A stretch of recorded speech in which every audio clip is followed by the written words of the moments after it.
8 de la mañana, 17 minutos, estamos en Radio Forever 92.5. Vamos a conversar con la doctora Dora Ampuero, directora principal del IEPI, Instituto Ecuatoriano de Economía Política. Doctora, a inicio del año yo le hice una entrevista a usted en donde, revisando las cifras del 2011 y la proyección del 2012, y de manera especial el presupuesto del 2012 que el actual gobierno está aplicando en aproximadamente 26.000 millones de dólares, me dejó una especie de saborcito, por decir así, al final de la entrevista, como que habíamos tocado temas que nos podrían haber acusado de agoreros del desastre, porque se preveía que finalmente, luego de varios años en que Ecuador sigue endeudándose para sustentar un déficit y que está llegando a ciertos límites de endeudamiento externo, especialmente con la China, hipotecando el petróleo ecuatoriano, como que este año 2012 podría ser el año en que el gobierno declarara su falta de liquidez, falta de tener dinero para poder pagar a tiempo sus compromisos. El 2 de marzo de este año, la cuenta única del Estado llegó a la cifra de 660 millones de dólares, lo cual no es ni para pagar una quincena a la burocracia. ¿Cree usted que estas proyecciones económicas se estarían cumpliendo en el sentido de que finalmente Ecuador enfrentará problemas de economía en este año? Bienvenida, buenos días, doctora Dora Ampuero. Muy buenos días, Washington. Realmente es un placer estar aquí con este grupo de personas que trabajan día a día preocupados realmente por los problemas que tenemos en nuestro país, que nos alejamos un poco ya los que estamos aquí de estas ilusiones ópticas, podemos llamarlos, que nos ha dado este aparente crecimiento económico producto de los precios del petróleo, ¿no? Como usted bien lo ha analizado, cuando nosotros estuvimos conversando, y sigo manteniendo esta misma sensación, ¿no?, un poco sombría, sin que sea agoreros del desastre, ni que uno no vea los beneficios. A veces me preguntan, ¿no?, que se ha hecho este gobierno, cosas muy buenas. Me parece que ustedes miran un poco tétricamente la situación. El tema es que no es solo percepción, como dirían algunos de los miembros del gobierno, no es solo percepción, y usted en ese sentido es muy analítico, porque las cifras a veces, según cómo se manejen, Washington, también pueden engañar, ¿no? Pero ¿qué es lo que vemos nosotros? ¿Qué es lo que vemos en políticas públicas, especialmente en el Instituto Ecuatoriano, que siempre, continuamente, así como ustedes están revisando los periódicos, viendo, conversando con la gente, nosotros también estamos viendo las cifras de lo que pasa, las sensaciones de la gente, y estamos viendo mucho lo que pasa en el exterior? Y con un poco más de historia y futuro y los análisis de las crisis económicas, a qué se han debido, por qué, cómo hemos andado en esta historia de tantos años de crisis, de buenas épocas, a qué se ha debido que unos países se desarrollan, otros no, qué es lo que está pasando ahorita en Europa, que todos lo tenemos delante de los ojos.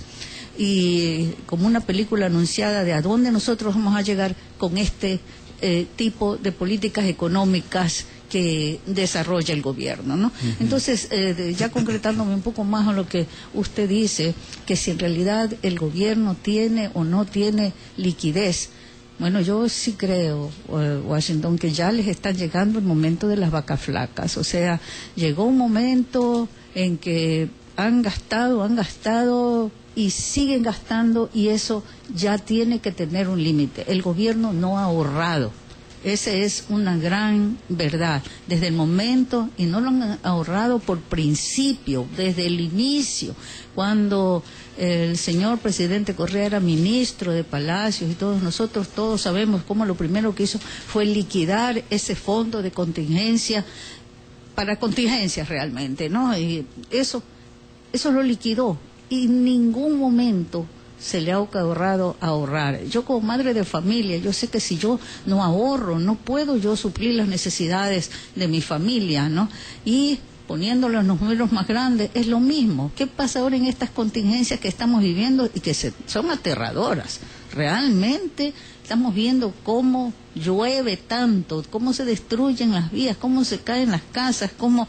Bueno, allí es cuando un ahorrito sirve para estas contingencias, ¿no? No hablar de una visión un poco más a largo plazo, de realmente vamos a hacer mejores carreteras, vamos a hacer una infraestructura de la que tanto ellos se han alardeado, ¿no? De que han hecho infraestructura, pero vemos que todo que está realmente el país mal. Entonces, y no solo eso, ¿no? Sino que sigue el gasto, Washington, sigue el gasto. Ahora, usted abre cualquier periódico, el de ayer, el de antes de ayer, es un listado de Papá Noel, de cosas que se van a hacer ahora porque este año que es pues de elecciones hay que poner en todo. Entonces hay tremenda lista de cosas en las que va a intervenir tanto el Banco de Fomento, el Seguro Social, el Banco de la Vivienda. Entonces, ¿hasta dónde va la sábana? ¿Hasta dónde se extiende la sábana si no miramos un poco nuestra realidad? Entonces yo creo realmente que estamos viviendo una ilusión muy grande y que esto lo vamos pronto a mirar. Aunque sigan los precios del petróleo altos, nada, si usted no sigue gastando más de lo que ingresa, si sigue endeudando y sigue aumentando impuestos, entonces nuestra no es percepción, es realidad de lo que está pasando. Este es un principio económico. Ya usted lo acaba de decir, inclusive los dichos populares dice que hay que arroparse hasta donde da la sábana. Pero también hay otro dicho que dice que hay que abrir un hueco cuando se necesita tapar otro hueco. Esto demuestra que no hay suficiente dinero para tapar los dos huecos a la vez. Y cuando hablamos de la cuenta de reserva que no existe para las emergencias, estuvimos prácticamente un mes y medio, casi 2 meses, pidiéndole al gobierno que declare en estado de emergencia especialmente a los ríos, a la provincia de Los Ríos, El Oro, Guayas, finalmente también Manabí, Conchones, y se declaró también a Loja. Hoy día los esmeraldeños también está pidiendo al Estado. Y una de los mensajes que nosotros aceptamos de buenas a primeras, siempre de buena fe, fue la explicación del presidente de la República que decía que no dictaba esta resolución de emergencia porque los alcaldes se aprovechaban de asignaciones extra presupuestarias. Y también algunos funcionarios expertos en teoría de desastres decían que no era necesario, a pesar de que ya habían 30 muertos, 50.000 hectáreas bajo el agua, con cultivos perdidos. Hasta que finalmente nace esta denuncia, y ahora resulta que al cantón Chone, que necesita $5 millones, han hecho un avalúo de lo que necesitan, le entregan $160.000. Entonces allí comienza a investigarse si hay o no liquidez del gobierno y se manifiesta que no. ¿Cree usted que este tema global, en algún instante realmente va a tomar mayor cuerpo? Porque usted me acaba de decir que el gobierno sigue anunciando nuevos gastos. Significa que sigue ingresando dinero. Pero ¿será también esperanzado en firmar ahora el acuerdo con la Unión Europea, que no nos afecte las exportaciones, o nuevos créditos? ¿Cuál es la realidad? Porque por una parte estamos viendo que hay una situación negativa, pero por otro lado el gobierno anunciando nuevos gastos, nuevas prebendas, en fin, para algunos sectores. Yo creo que se van a dejar de pagar otras cosas, digamos. Ellos tienen bien claras sus prioridades electorales, entonces van a hacerse cambios en los gastos, me imagino, porque ¿a dónde más podemos acudir? Entonces allí es el momento en que ya habrá que enfrentar la realidad. ¿Hasta dónde va a seguir? Esa pregunta que usted hace, ¿no? ¿Hasta dónde se hace? ¿Cree usted que los estados, los estados nunca quiebran? Sí. Pero los estados sí comienzan a tener problemas económicos. Y esto es lo que de pronto se sigue previendo y en algún instante podría suceder. Yo tengo aquí cifras. La pobreza, 28,6%. Y estoy hablando de cifras oficiales del INEC y también combinadas con la del Banco Central, que utiliza las mismas cifras. Subempleo, 44,2% y el desempleo, 5,1%. Si sumamos el subempleo, 44%, con el desempleo, 5%, estamos en 49,3%. Prácticamente, el 50% de los ecuatorianos viven del otro 50% que sí tiene empleo. Ahora, a esto va a haber que sumarle los que están saliendo el día de hoy desempleados de los casinos. Se habla de miles de ecuatorianos, 2.000, 3.000 ecuatorianos. 3.900. ¿Cómo combinar las cifras económicas de pobreza, subempleo y desempleo con esta situación de gasto estatal?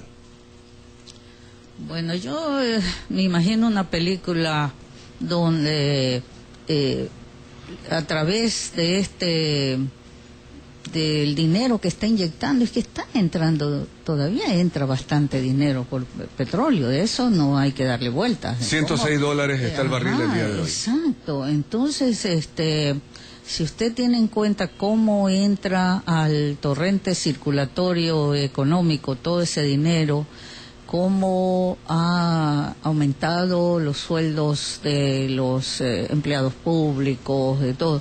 O sea, sí entra. Por eso es que usted cuando va a los centros comerciales... Hay consumo, ¿no? Entonces estamos dinamizando la economía a través de del gasto público. Eso estamos de acuerdo, ¿no? Ahora la pregunta es hasta dónde y cómo él puede seguir manteniendo este gasto público, ¿no? Entonces ahorita visita Turquía, ahorita nos venderá más nuestro futuro con China. ¿Qué otro ingreso más nos seguirán? No olvide que los impuestos también. Nosotros estamos ahorita en una de las tasas impositivas más altas de América Latina. Creo que más del 18%, me parece. O sea, los impuestos de los ecuatorianos los impuestos contribuyendo a ese gasto público. Nos siguen sacando, y cada vez que si usted no hace su declaración en los próximos, ¿no? Que le dan 3 meses, usted tiene su multas por no hacer las declaraciones, que las empresas anticipadamente hagan su... O sea, hay por allí una extracción de la sangre del pueblo bien... Producto de eso, ¿cree usted que la inflación resulta entonces en 5,53% y la tasa de interés activa se mantiene aún más alta del 8%, que es la oficial, pero la hora cuando se negocia resulta más alto? Es decir, a pesar de haber el gasto público, el incremento de precios también es casi un 6%, que en dólares es altísimo. Así y es. la tasa de interés que no baja ni siquiera del 8%. Sí. Entonces esto sí, no combina en una economía que debe de dinamizarse desde el sector privado y del consumo. Claro. Porque es una economía tan dirigida, ¿no? Está tan controlada. Todo está, entre comillas, bien controladito. Entonces, por más que no hay libertad no están tratando siempre de controlar los precios, controlar todo eso, y eso es lo más negativo que puede existir realmente, que estén controlando todas las cosas y no le den apertura a la economía, a la inversión privada, ¿no? Ese es un buen tema. Doctora, usted ha mencionado que al Estado le siguen ingresando más dólares por el petróleo, ¿verdad? Sí. Y eso lo hemos visto que a lo largo de estos últimos 5 años, como a ningún gobierno se le ha ingresado cualquier cantidad de recursos. Se habla de alrededor de 120.000 millones de dólares que solamente por rubro petróleo le ha ingresado, sin contar los ingresos que a través del SRI ha logrado recaudar, que los ha triplicado, y en buena hora, porque la cultura tributaria hay que implementarla en beneficio del propio país, de la propia sociedad. Pero la pregunta es, ¿por qué entonces, si el Estado ha tenido tanto recurso, por qué estamos hipotecando el futuro del país con el gobierno de China a través de los créditos que China nos está dando, una tasa de interés sumamente alta y con un producto que se nos va a acabar como es el petróleo? Bueno, usted acaba de poner el núcleo de lo que son estas políticas populistas realmente, ¿no? Que no les interesa el futuro de la gente. Ella es completamente políticas a corto plazo. Entonces es solo... ¿cómo se dice? Pan para hoy, hambre para mañana, y no están mirando en realidad el futuro de nuestro país. Entonces es este populismo electorero de control, de querer permanecer en el poder, se basa precisamente en esto, en satisfacer las necesidades inmediatas y no importa cómo dé lugar en el futuro, cómo se va. Y lo estamos viendo, ¿no? Que eso es lo que estamos viendo nosotros ya, la película la estamos viendo, el final, lo que está pasando en todos estos países europeos, que han tenido un estado de bienestar, que han repartido todo lo que han querido, y llega un momento en que ya no hay. Ese es el enfrentamiento que tiene ahorita Grecia, Italia. Ya ayer vi que Hungría también ya se unía a este grupo. Entonces, la realidad tiene que golpearle en la cara. Y eso va a ser aquí donde nosotros. Ahorita estamos recibiendo esto, pero ya estamos viendo que no hay nada en esta economía dirigida por el Estado no funciona. Lo único que da a través del consumo, ¿no?, de la gente, que sea el Estado el motor de la economía, no ha funcionado en ninguna parte. Es el sector privado, es la gente, es la dinámica de la gente, de lo que la gente produce. Aquí nosotros no estamos en esa situación. La producción nuestra manejada en una forma tan incoherente, todo, que debe darse libertad para la actividad privada. Pero no era ese justamente el pensamiento con el que se comenzó a hacer conocer el actual mandatario, más bien de erradicar toda esa política nefasta, decía él, de la larga noche neoliberal que ha usufructuado del interés del pueblo ecuatoriano para cambiar todo aquello, esa partidocracia que ponía y no ponía mandatarios, etcétera, etcétera.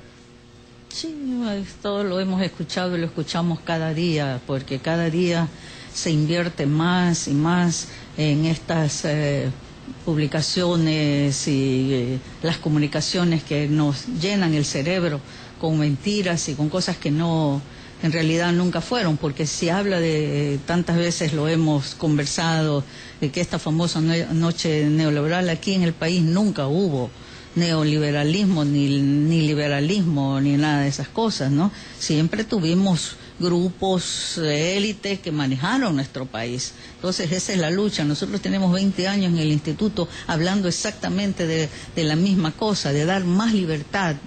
Esto porque uno puede tener dictaduras de derecha, de izquierda, del centro, lo que sea. Nosotros lo que pensamos es que estos principios clásicos de libertad, de Estado de Derecho, ¿qué hemos nosotros? Nosotros podemos hablar aquí largos ratos de la economía, pero mientras no haya un régimen de ley, de certidumbre, de Estado de Derecho, donde podemos con confianza traer nuestros 10, 20, 100 dólares, 1000 dólares, lo que la gente tenga, invertirlos, a mirar, no sabemos qué es lo que le va a pasar mañana. A dedo los jueces los eligen, se hace cualquier cosa. Entonces eso, que es realmente un basamento muy importante, toda la certidumbre legal, no la tenemos aquí en nuestro país. Y esa es una de las herramientas que primero toman estos dictadores, porque saben la importancia que es todos los aspectos legales, todos los aspectos de la libertad. Es lo primero que tratan de controlar de esta para poder dominar, porque eso es lo que quieren, es el dominio, el poder, ¿no? Entonces nos hacen mucho daño y va a ser muy duro para nuestro país volver a salir de esta confrontación, lucha de clases, tantas cosas que diariamente cómo nos han ido dañando el espíritu de nuestra gente. Cuando usted escucha ayer solo esta marcha que se ha hecho y todo, la confrontación, la lucha, los odios, ¿cómo podemos progresar si no tenemos paz? Necesitamos paz para crecer realmente, para tener desarrollo económico, paz, colaborar, trabajar. Seguridad jurídica. Seguridad jurídica. Doctora Dora Ampuero, para concluir, entonces, ¿usted considera que el actual gobierno maneja la economía desde una visión populista electoral? Por otra parte, usted ha manifestado que lo que estaríamos viviendo hoy día sería como una especie de ilusión económica por el gasto público, que es el que mantiene la economía. Y manifestó textualmente, el gasto público como motor de la economía no ha funcionado en ninguna parte del mundo. ¿Por qué? Porque solo la gente es la que puede innovar, crear, cuando uno tiene sus derechos de propiedad. O sea, la actividad privada vendría a ser. La actividad privada, entonces el gobierno no, y en todos los aspectos. Bueno, una de las preocupaciones que alguna vez podemos, cuando me haga el honor de invitarme otra vez, todos estos aspectos de la educación, por ejemplo, desde el punto de vista como nosotros lo vemos, como algo creativo, que usted vaya al colegio a aprender a criticar, a pensar. Ahora todos están haciendo una cuestión, todo tan controlado, que yo escucho y me asusto de cómo van a ser nuestras futuras generaciones. Esto es los principios, uno de los principios de la economía austriaca, ¿no?, que usted siempre ha manejado. Es decir, que solo la actividad privada genera el crecimiento sustentable, sería de largo plazo. Ahora, no estoy contra un gobierno. Nosotros sí pensamos que un gobierno debe ser, ¿no?, la garantía, ese Estado de Derecho, esa seguridad jurídica, ¿no?, que sea el árbitro de los conflictos que siempre surgen.